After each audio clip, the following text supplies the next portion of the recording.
there is a certain dynamic, a certain amount of misinformation that is starting to creep back in to the story in Venezuela that's coloring a lot of people's opinion about what should or should not happen regarding the situation there.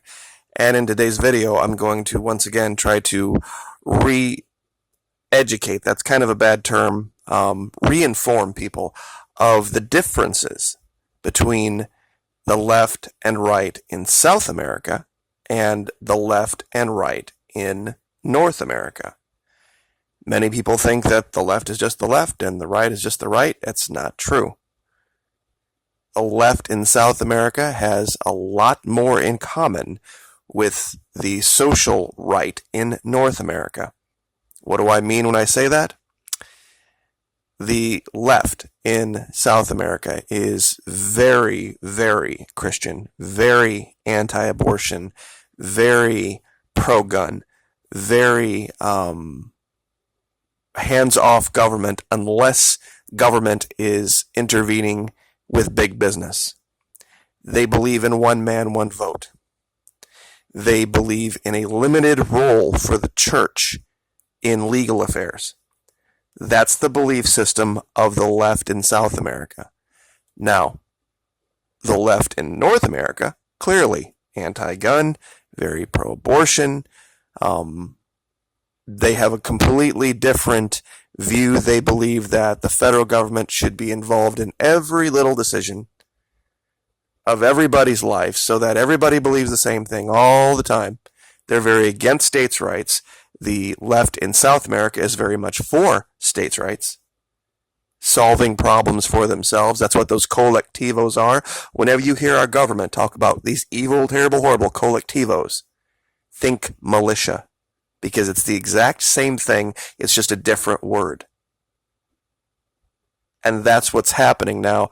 And the reason I say it's starting to creep back in is this story here.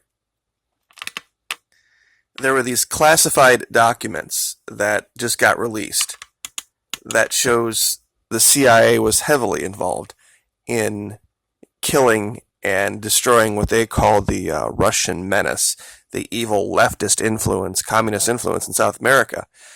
Well, what they were attempting to do is quell that dynamic that I just spoke of.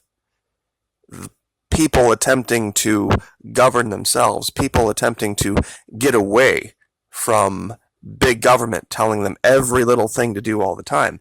I know a lot of you believe that that's what's going on with Maduro and with Delcy Rodriguez and the Chavistas, but that's not true. What they say is that our role is to make sure the people have what they need to govern themselves. But the solutions come from the people.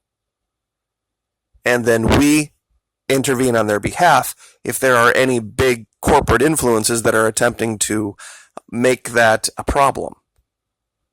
That's the difference. It's a very subtle difference in how they operate versus up here. They don't have a Hollywood down there, basically, with a ton of money and a ton of political power like we have here. And since 1998, they haven't really had anyone in government that is like ours, in the sense that they want to make rulings that just broad brush. Even Argentina, and I've said this before, which is one of our allies down there in this, still have a complete and total criminal ban on abortion. It's just an aberrant thing to them. They just don't have any, not for any reason whatsoever. They have, South America is a very different place than even Mexico is, than Puerto Rico is. Central America, South America is a wholly different place. And I think a lot of people get caught up in the trap of trying to label all of Latin America in one group of people, and they're not. They're very much not. This issue with Brazil is a great example of this. This Bolsonaro is from the far right in South America. They are a minority. he won a plurality of the vote because there were so many other people that were from their left, their social left, that they all divvied up the vote. And had the people's choice been allowed to run in Brazil, Lula da Silva would have won that election going away. But they had to jail him. That's how serious they are down there now about getting rid of this idea of us governing themselves. They don't want that coming here. They really don't want that idea here. I think it's a lot what the border is. See, a lot of people, and they get this from DC, they get this from the mainstream media, that the left here wants to just take all the money from the working people and hand it all over here to these people that aren't working, to just sit around and watch TV all day and just collect a free check. And to some extent, that is true. But that is not the belief system of the left in South America. If the right were really smart, they would be welcoming people coming across the border. Why?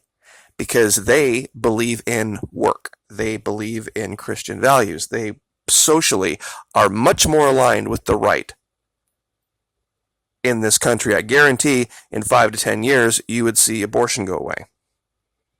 You would see a lot of this idea that it's okay to sit around, collect a check, and do nothing for it. That would go away. The leftists in Venezuela are not lazy people.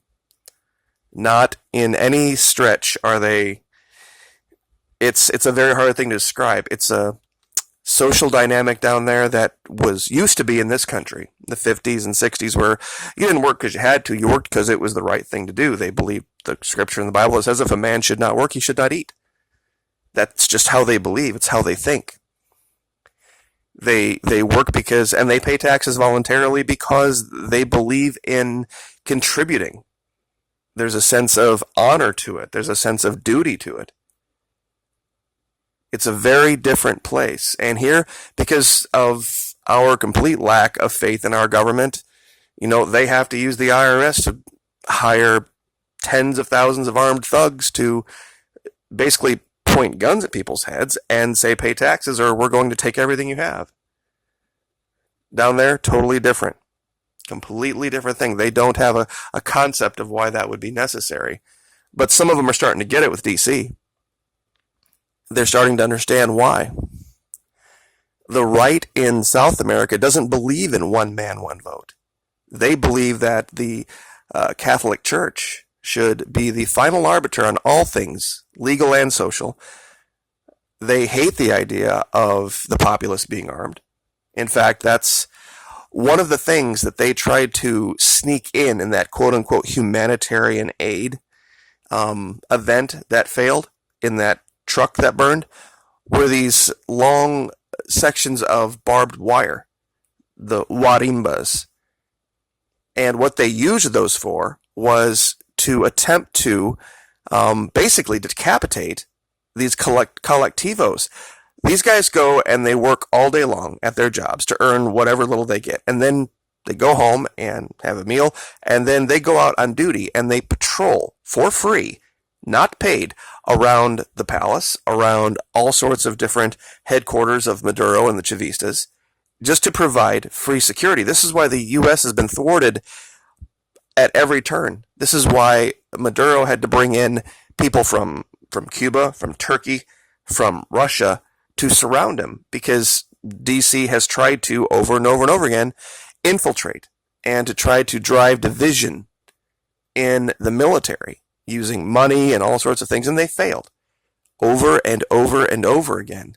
They're basically putting on a clinic on how you defeat DC. And if we were smart, we would be watching and taking notes, because there's been no other country that has been able to do what Venezuela's done in the last 2 years. Actually, really the last 10. And they've suffered for it. That's absolutely sure. Absolutely for sure. Financially, this attack, this embargo, these sanctions have destroyed that economy. On top of the collapsing of the oil prices, I think DC thought this was going to be over in 17. And we're almost halfway into 19 now, and it's still, they're not even close. So take notes. Pay attention.